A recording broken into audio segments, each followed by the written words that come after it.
Welcome to qnawire. Candy production, cocoa is mixed with sugar. For every 20 pounds of cocoa, so XY, it's 13 pounds of sugar as needed. Describe the function that arises from this situation.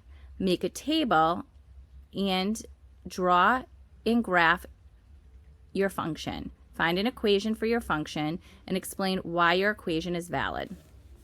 All right, so that means for 40, so this is cocoa,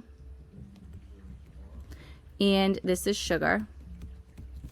So I'm going to put cocoa and sugar, and this is pounds and pounds. And so for 40, it's 26. For 60, it's 39.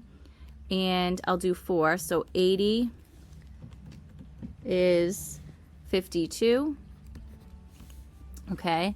So I'm going to do 20, 40, 60, 80.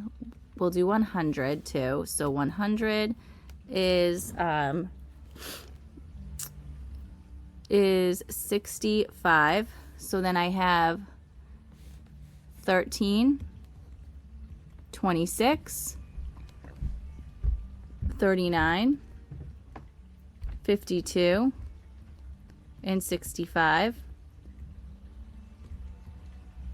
And then I'm going to plot my points. And this is proportional. So it would be y equals 13 over 20x would be my equation. And then we have the graph.